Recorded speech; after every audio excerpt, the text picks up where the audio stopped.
What's up, everybody? Welcome back to Real Talk with Mr. Ghost. Before we get into today's episode, do me a favor real quick. Hit that subscribe button, turn on your notifications. Make sure you guys are liking, sharing, and comment on the episodes, because the more you guys engage is the more that this message reaches people who actually care about truth, order, and accountability. So now listen closely, because today's topic isn't comfortable, but it is necessary, because what we're witnessing right now in this country is the collision of activism, a media ego, and the law. And one side is about to learn that the First Amendment is not shield for lawlessness. So what we're going to be talking about today is former CNN anchor, yes, once again, you guessed it, Don Lemon.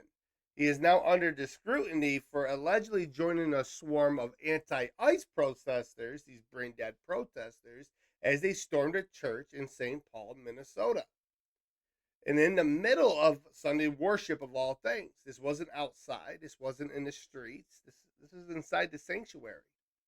These brain-dead protesters accused said pastor, just did an episode on this, who wasn't even present at the time, working with ICE. So they didn't even verify this, by the way. There was no facts to back it up. They just assumed, and they went off with it. And obviously Don Lemon, who's trying to be relevant still, is obviously a big part of this. So they decided to disrupt the prayer. They shouted slogans and publicly slandered a man of faith during worship. And here is where it escalates, because the Department of Justice has now issued a warning. The FBI has been activated, and this is being reviewed as a potential civil rights violation, interfering with the Christian worship. Now, Don Lemon claims this was journalism. Of course, he's going to claim that. But the DOJ is like, no, you're on notice. We're going to be looking into it. So let's take a look, and I'll give you my full concise at the end.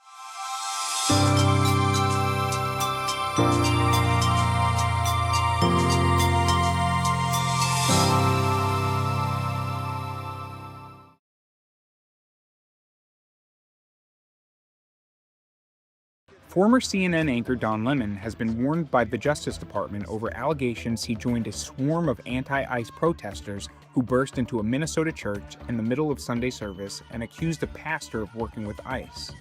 Lemon, who has been documenting the increasingly violent protests following the shooting of Renee Nicole Good, live-streamed himself alongside demonstrators with the Racial Justice Network storming into the city's church in St. Paul, Minnesota, as they called out resident pastor David Eastwood, whom they accused of moonlighting as the acting field office director for ICE in the North Star State.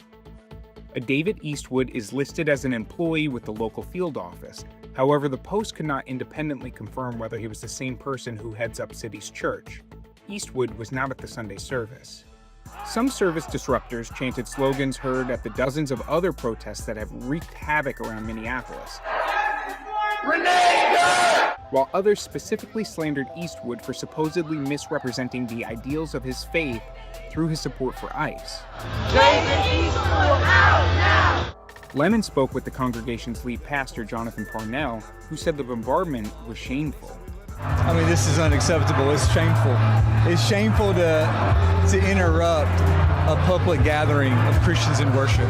The Department of Justice is probing the demonstration at the church for potential violation of civil rights laws, specifically for interfering with Christian worshipers, according to a post on X. Harmeet Dillon, the Justice Department's Assistant Attorney General for Civil Rights, chided Lemon on social media.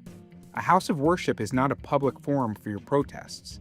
It is a space protected from exactly such acts by federal, criminal, and civil laws, nor does the First Amendment protect your pseudo-journalism of disrupting a prayer service. You are on notice, she wrote. In a follow-up post, she noted that the FBI has been activated and accused the protesters of desecrating a house of worship. Lemon has dismissed calls for him to be prosecuted for joining in with the group and defended his actions as protected under the First Amendment.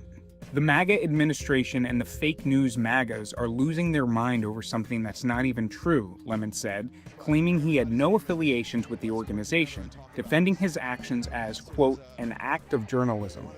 So let's remember what Jesus has told us and what he give us warnings about. In the book of John, chapter 15, 18 to 20, if the world hated you, ye know that it hated me before it hated you. And if ye were of this world, the world will love its own. But because you're not of this world, therefore the world will hate you. Remember the word that I said unto you. The servant is not greater than his Lord. If they were to persecute me, they will also persecute you. So hatred towards Christians is not something new. It's not accidental. It is spiritual in nature. It's because a lot of people fear the truth, and Christianity is truth. So let's be very clear about something. A house of worship is not a public forum, Mr. Lemon. You don't get to hijack a church service, disrupt its prayer, intimidate the people within that church, and then hide behind the First Amendment like it's some kind of magical cloak. You're not a wizard, Mr. Lemon. See, the Constitution does not protect the trespass, the harassment, or intimidation, or even the desecration of religious worship. And this is exactly why the DOJ is stepping in, because what happened in that church was not journalism. It was not a peaceful protest. It wasn't even truth seeking. These brain dead individuals decided that mob intimidation with cameras was the best option. This moment, and listen, the moment that he weaponized a crowd to interrupt that worship, you have crossed the line that federal law explicitly protects. See, in 2 Timothy chapter 3, verse 12, ye and all that live godly in Christ Jesus shall suffer persecution. This is not conditional. It says living godly and invites the opposition within this fallen world. See, persecution is not failure. It is a confirmation of faithfulness. See, here's the real issue that nobody really wants to have a conversation about or even say out loud. And this is straight truth. You guys need to hear this. If this was any other religious group, the media would obviously be out screaming hate crime. If this was conservatives, they were storming a mosque or a synagogue during mid-service, arrest would happen immediately. But because this was Christians, suddenly it's just activism. See, it's that double standard that has a lot of people fed up. They want it to end. They want charges. People got to start being held accountable for this type of behavior. You can't excuse this type of behavior. And obviously, Don Lemon's going to sit there and tell us, well, this is journalism. And that won't make it true, Mr. Lemon. See, journalism observes, they investigate. They do not lead a mob into a sanctuary. This wasn't news reporting. This was participation in chaos. And when the DOJ is telling you, hey, you're on notice, that is not a suggestion. That is a warning shot. He and those others can be charged under the FACE Act. And I'm going to be breaking that down exactly how they can be charged. And that's very important you guys hear this part because a lot of people are going to be very upset that he might face some major charges. So let's break it down real quick. So the FACE Act, to begin with, stands for Freedom of Access to Clinic Entries Act, 18 U.S.C. 248. See, most people will think this only applies to the abortion clinics or medical facilities, but they're wrong. The law explicitly protects the house of worship, not just medical facilities. See, under federal law, it is illegal to do so by force, threat of force, or physical obstruction, and intentionally injure, intimidate, or interfere with any person because that person is exercising their religious freedom at a place of worship. So there are some key words you have to look. Intentionally, we saw that. Don Lemon and this group intentionally went into this church. They interfered with their First Amendment right, and they intimidated the people of that church to the point where a lot of them just left. See, because of religious exercise, you do not need the violence. You do not need physical harm. You don't even need to actually need threats. Interference alone is enough. So if these protesters, these brain dead protesters, decide to enter a church during worship to interrupt their prayer, their preaching, and shout accusations and slogans, just because the congregants that will cause these congregants to feel unsafe and unable to worship, targeted the service because it was a Christian gathering, that meets the threshold for the FACE Act. See, here's the key point, guys. Participation matters. See, if Don Lemon stood on the outside and he witnessed it, nobody would have said anything. But you don't have to be the one that is shouting. You don't have to be the one touching anyone. If you knowingly join these people, facilitate with these people, and encourage and document while embedded in the destruction, you could still be considered part of the interference. See, the FACE Act does not have what's called a journalism exemption. The First Amendment does not protect trespass. It does not protect the intimidation. It does not override religious civil rights. I mean, Don would wish it would, because now he put himself into a tight pickle. This is my third video on this guy. This guy is a joke. Claims to be a Christian, a man of faith, while living against God's word. See, courts have repeatedly ruled about this, guys. You can report on an event without participating in it, but once you enter the space, move with the group, and remain during the disruption, you're no longer a natural observer. And this is why the DOJ said a house of worship is not a public forum for your protest.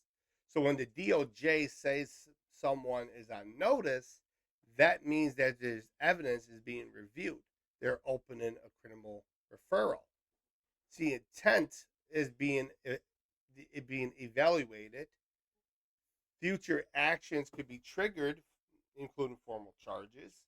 I think this is the point where a lot of Americans want formal charges. I think the way you're going to squash a lot of this BS you're seeing out there in Minnesota, if you start charging people, start locking these people up. These slaps on the wrist, these talking points are not doing it. So the FBI being activated here signals something that is procedural, not symbolic. See, the FACE Act isn't about silencing speech. It's about protecting worship. And when activism crosses into intimidation inside of a church, federal law should step in. People should be prosecuted under the FACE Act. And yes, Don Lemon himself can be charged under said FACE Act. And that's only if, obviously, the investigators determined that the worship was intentionally disrupted, which you could clearly see it was. The disruption was targeted at a religious gathering, which it was.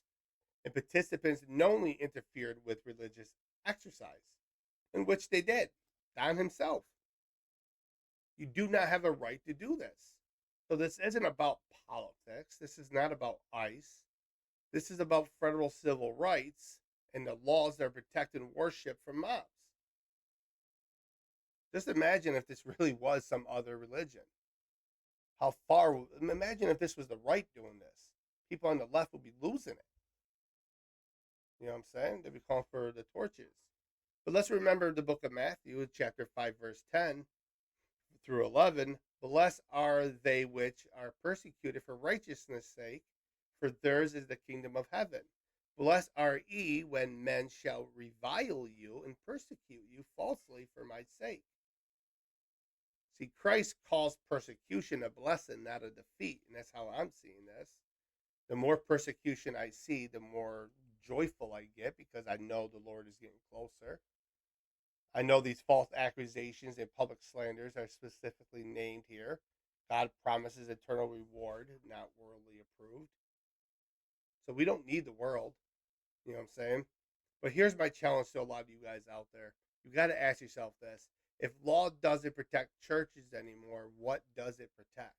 If worship can be interrupted by political mobs, what sanctuary does it have at all? Is it considered even a sanctuary anymore? And if journalism now means storming prayer service, who holds the press accountable? This isn't about left or right. This is about law and the moral boundaries. Because when activism becomes intimidation, and when journalism becomes provocation, and when worship becomes a political target, the rule of law must respond. And I'm talking about the full gavel down. See, for far too long, we've been allowing these people to get away with all this shenanigans. But it's about time the DOJ steps up and actually physically charges people. I know this is hard in today's environment because of how corrupt a lot of these judges are. These far left activist judges, they love stuff like this. But we'll see. Drop your thoughts in the comments. Do you believe this has crossed the legal line? I want to hear from you guys. Should the DOJ prosecute if federal protections were violated? And always remember, guys, truth doesn't shout in mobs. Truth stands firm, even when it's very unpopular. Persecution doesn't mean that the church is losing. It just means that the world is uncomfortable with the truth. This is Real Talk with Mr. Ghost. Stay sharp, stay grounded, and never stop questioning the narrative. And do not give up the pulpit.